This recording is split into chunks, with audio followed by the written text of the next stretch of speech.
Good afternoon, guys. Now, I did post this morning on Twitter that this was my 4th CBT session, so I also posted that I might make a video about it. This video is basically kind of an update because I was going to document the whole CBT sort of course that I was on. So every week that I've got to the car park of the place, I've recorded a little snippet of video, just talking about how I felt before I was going in, but I kind of trashed all that. It weren't very good. It was always kind of negative.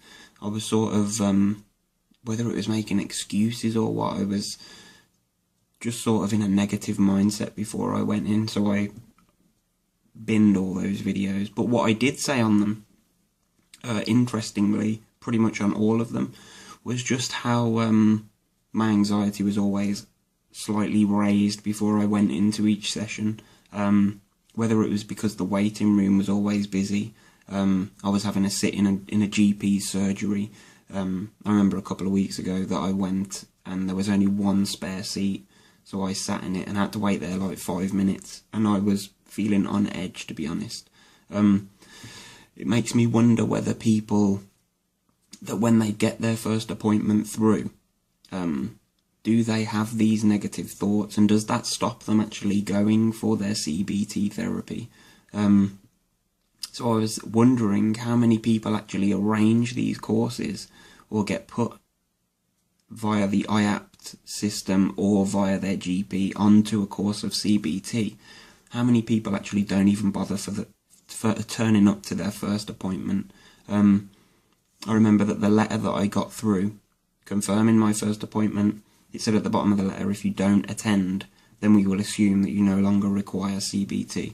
Now, I don't necessarily agree with that. I think that maybe there should be like a follow-on to find out why they didn't turn up, or was enough done to make the CBT accessible to them and their own needs.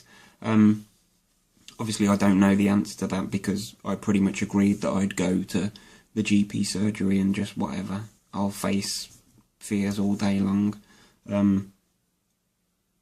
So the next thing that I thought about was whether I've actually gained anything yet. 4 sessions in, so I think it's an 8-session course. Have I actually gained anything from these 4 sessions? And I think, if I'm 100% honest, I don't really think that I've gained anything. All it's kind of done is sort of refreshed my own sort of thought processes and the things that I used to do when I used to do exposure therapy many years ago when I was housebound. So I'd start off with a little exposure therapy, a simple walk. There was a local post box. There are videos on here. So I'd walk to a local post box. I did that for a week, and by the end of the week there was no anxiety with it at all, so I was able to walk. There was no thoughts of I'm going to pass out or I'm not going to be able to breathe enough or whatever. So I'd sort of ended that fear. And that was pretty much what we've established today, at today's session, was that the work that I did back then is probably still the work that I should be doing now. I think I'm able to understand and to rationalise things. For example, coming up in 3 weeks, my daughter and my wife are dancing in a big production. It's like the end of year, even though it's not the end of the year, but it's like a yearly show thing for the dance academy that they both attend. So this year is the first year that I've gone without sitting with my wife, because she's never danced in it before, so this will be her first time. She is anxious, which is understandable. I would be if I was dancing, because you ain't seen me dance. Okay, so the thought process for the last 2 years that I've been there is that, like, she's my safe person that I'm sitting next to. I've got my mints, my water. I wear as little clothing as possible. That does not mean what you're thinking. I do wear clothes, so I wear shorts, maybe a vest or a t-shirt, and then maybe flip-flops or whatever, just to keep cool, because it gets hot in these places. Everyone else is like dressed smart or whatever. There's me sitting in shorts and flip-flops like I'm on the beach. But it works for me. But that's a kind of a safety behaviour, as is the water, as is the mints, as is having the program there so I can fan myself if it gets hot. Oh my It sounds ridiculous, man. But these are the things that I do. Also, we're sitting right close to the exit, because if I got a bail, I don't have to run past everybody laughing at me. So it's those kind of thoughts and those kind of safety behaviours that I need to eradicate. And perhaps over time that's something that I'd be able to do. I know that previously, when I've visited places, repetition of visiting places, gradual exposure, that I've been able to remove any safety behaviours. So even like to the point now where we go out, if we go out shopping or whatever, the first thing that I do is not look for mints, not look for a bottle of water to take with me. So, and I don't necessarily need to park as close to the place as possible. All these little things that, it's like just putting a jacket over your anxiety. You're covering it up, you're keeping it hidden, nice and safe. I'm not going to get hurt if I wear this coat, which is ridiculous. I'm not going to feel anxious if I have a bottle of water with me or if I sit by the exit, because the reality of the situation is that it is going to produce anxiety for me. It's just that is kind of what I need to learn to accept, is that yes, I will feel anxious. I have done for 10 years, man. It's not just going to stop. But what I don't need to do is add the catastrophic thoughts. So I'm not going to pass out. I'm not going to die. I've been here many, many times in this situation, feeling this way, and I haven't died yet, I don't think. So the point is to learn, to live. The anxiety's there, and it will ease, because I know, because I've done these things before with gradual exposure. So I guess it's a shame that they don't do a show every week, because I could go to that, and by the end of the 5th, 6th week, I'd probably be absolutely fine sitting there. So I guess that is the answer. The answer that I've been working on for many, many years is just like the exposure to these situations and rationalising the thoughts. So ending the catastrophic thoughts. I think that's, if you can go into a situation sort of accepting that you're gonna feel anxious, but that's where it kind of ends. It does pass, man. You might have seen the video that I did where I was in Asda. So it was the first time I'd been there in years.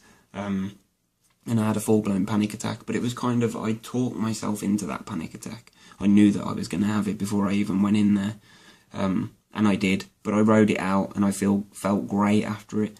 Now, sitting here now, I'd be up for going back to Asda and just walking around the whole place. I don't know whether I'd freak out or not, but I'm not bothered whether I would or not at this present moment. But it'd be interesting, because I know that if I went there every day this week, that it'd be fine by the end of the week. I suppose it's just finding a balance of the motivation and finding out how you can control all these things. So it's like the avoidance. And these are things that we talk about on the podcast and in the blogs and stuff, and things that I really try and promote, is to stop avoiding situations, to lose any safety behaviours that you might have, to stop seeking reassurance, because that only just affirms the beliefs that you already have. So the way to actually combat this thing, or in my opinion, I'm not a professional and I've not been trained, but I have got 10 years of life experience. I think the key is to build your own sort of file of evidence. So if I go to Asda now, I know that the last time I went I didn't die, and I could breathe, and I didn't pass out. There's my evidence. I know that I've been to the theatre twice before. Neither time did I have to run out of there because I couldn't breathe. I didn't pass out, I didn't die. I was able to sit and watch the show. Yes, I felt uncomfortable, but I didn't die. And that's what the fear is for me, pretty much, is that I'm going to die, collapse, stop breathing, whatever it is. Same with health anxiety. I built up over time evidence that when I had a stomach bug, or if I had indigestion, or whatever it may be, even at man flu, which is pretty bad, I built up sort of a file in my own head and on paper and on the internet in places, on forums and stuff, that I've been there before and it didn't kill me and I was able to come out the other side. So that is my reassurance, my own evidence. So I can stop seeking reassurance, basically. That would be the key. So it's kind of gaining your own experience, building up your own knowledge of what you are capable to do, and to eradicate these catastrophic thoughts that we have because they never come true. And that's what the fear is. I don't know what this had to do with CBT, because that's what the video was supposed to be about, but I feel like I've shared something, maybe. I don't know whether anybody will take anything from it. Do I think CBT works? At this present time, it's not doing anything for me. It's just kind of making me realise that what I was doing all those years ago was the right way. I kind of got lazy with it, I think. I got to a point where I was pretty much happy with, you know, being able to sort of get up in the morning, go to the shop when I needed to go, and sort of live my life within sort of almost a radius. I built myself to that point using my own exposure therapy and just things like that. So what I now need to do is to push those boundaries even further, I think. So that's what I intend to do, man. And I will share the journey with you guys, starting from whenever I do something next. I've already done stuff this week that I haven't done or ever, in with the McDonald's trip with the kids and going to sit in, which may sound trivial, but to me, that's a huge accomplishment, man. And the way that I felt after I did that, I mentioned it on the podcast this week, the CBT podcast with Alex.